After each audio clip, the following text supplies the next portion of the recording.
Facundo Pastor en Buenos Aires, ¿cómo te va? ¿Cómo andás? Buen día. ¿Qué tal, Facundo? Muy buenos días para todos ustedes.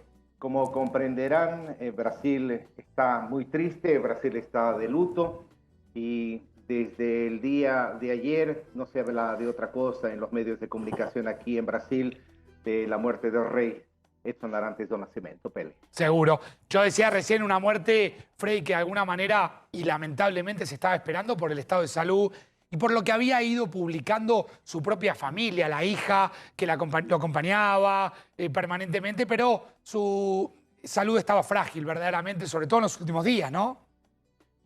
Efectivamente, Facundo, el pasado miércoles, inclusive el Hospital Albert Einstein, aquí en la ciudad de Sao Paulo, dio a conocer, hizo público el último boletín informando sobre el estado de salud. De ahí en más, no se emitió ningún comunicado oficial por parte de los médicos que estaban atendiendo a Pelé. Y eso significó que toda la familia se reuniera para pasar la última Navidad con su padre, los 6 hijos. Sí. La esposa estuvieron presentes en el hospital y hace 48 horas los nietos acompañaron las últimas horas de vida de Rey Pelé. Uno de los hijos, que ese niño, que es un exjugador, jugó como arquero en el Santos, él tuvo que parar sus actividades en la pretemporada en un equipo que dirige en Paraná para estar presente aquí en la ciudad de Sao Paulo junto a su padre y el resto de la familia. De ahí en más, yo creo que el desenlace estaba esperado, los médicos anticiparon esto a los familiares y por eso yo creo que ellos ya estaban más o menos pensando que eran las últimas horas y los últimos días que podían disfrutar de alguna forma de la compañía del padre.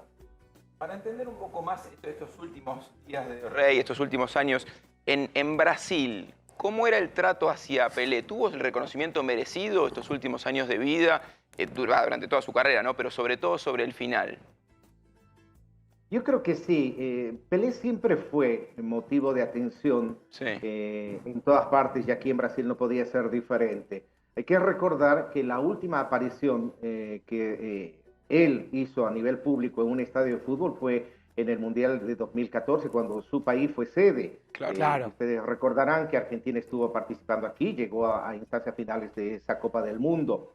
Y de ahí en más, él tuvo muchas dificultades. Los últimos 8 a 10 años fueron llenos de problemas de salud. Estaba andando inclusive con dificultad por un problema en la columna, tenía una prótesis en la cadera y después solo en silla de ruedas podía transitar o moverse con la ayuda, claro está, de los familiares.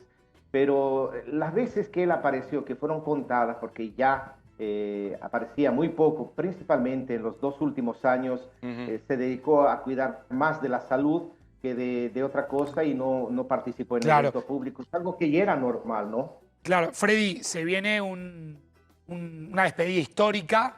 El Santo ya venía hablando de un homenaje. Recordemos que Pelé, salvo su salida al fútbol norteamericano, que ni siquiera era la MLS como es ahora, y aquel paso que tuvo casi, digamos, escénico, porque en términos deportivos fue más o menos, me refiero al Cosmos de New York, siempre jugó allí en el Santos, por eso uno puede entender el nivel de tristeza que puede haber ahí en ese club.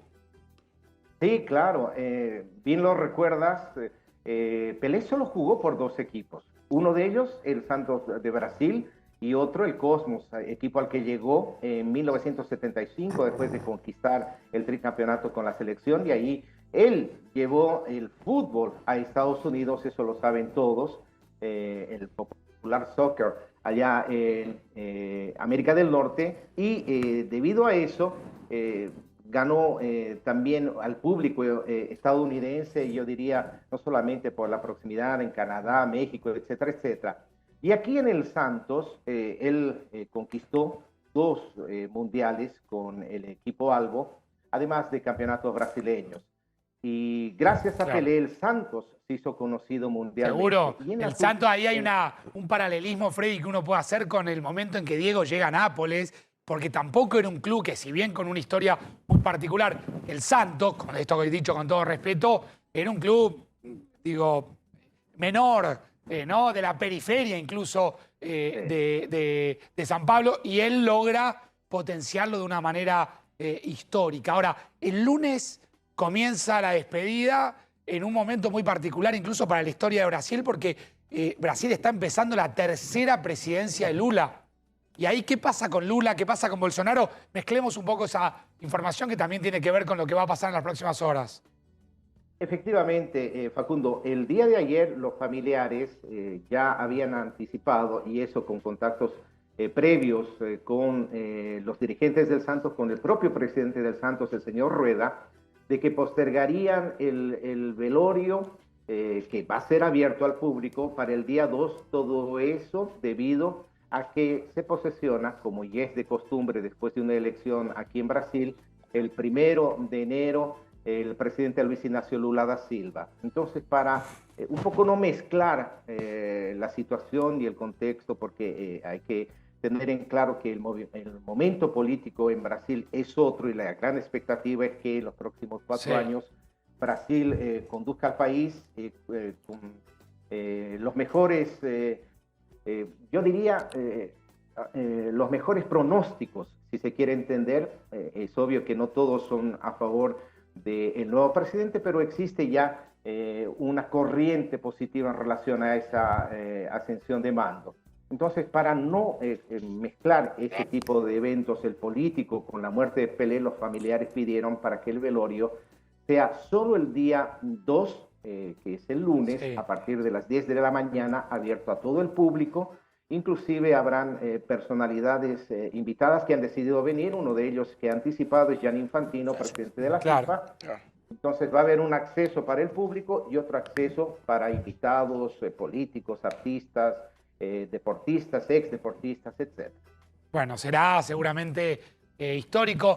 Parece increíble, Freddy, pensar un fútbol ya sin Maradona, ya sin Pelé, ya sin Di Stéfano. Por ahí, por una cuestión de tiempo, Di Stéfano uno lo puede comprender más. Pero bueno, suena fuerte.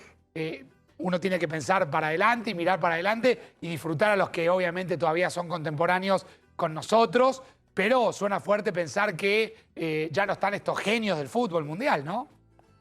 Efectivamente, son genios que si uno se pone a pensar y analiza, trascendieron del siglo XX al siglo XXI. Claro. Lo de Diego Armando Maradona fue importante cuando él comenzó entre finales del siglo XX y claro está a principios del siglo XXI ya con su carrera como técnico. Y lo de Pelé, que brilló conquistando 3 Copas del Mundo en la década de los 60, que llegó el auge de su carrera, pero no dejó de lado el hecho del protagonismo, por ser un embajador del deporte, por haber sido ministro en el gobierno de Fernando Enrique Cardoso. Y todo eso, y yo creo que ha hecho de estos personajes del fútbol personalidades a nivel mundial. Diego por un lado, Pelé por el otro, el propio jugador de Real Madrid a quien tú mencionabas, Di Stéfano, que no se puede dejar de pensar el fútbol sin estos personajes que fueron parte de la historia. Seguro, uno sintetiza obviamente en estos 3 grandes, pero hay muchos otros más que también se sentarían en una larga mesa con las glorias de este hermoso deporte. Freddy, ¿de dónde sos? Estás en Brasil, pero ¿sos de dónde? ¿De México? No, yo soy boliviano. Ah, sos de Bolivia, mirá. Viví en Brasil 21 años, volví a Bolivia por una oferta de empleo, volví aquí a Brasil, estuve trabajando en la CNN de Brasil el primer año de inauguración del canal, después nuevamente volví a Bolivia para escribir en una web de deportes y transmitir el Mundial de Qatar. Muy bien. Y ahora estoy de vuelta aquí en San Paulo. Hay algo que no te deja irte de Brasil, Freddy, no importa, no hace falta que me lo digas. Te mando un abrazo grande. Muchísimas gracias por tu tiempo, por tu información y la buena onda también. Gracias. No, gracias a ustedes por el contacto y esperemos que el deporte no pierda más figuras. Miren que este año ha sido muy complicado para Brasil, no solamente por haber perdido a Pelé. Hace poco se fueron Erasmo Carlos, Gal Costa, personalidades del ámbito cultural aquí en este país. No fue un año agradable en líneas generales y esperemos que el 2023 sea de todo positivismo para todos nosotros y espero que en Argentina también ustedes reciban el 2023 con el pie derecho. Gracias.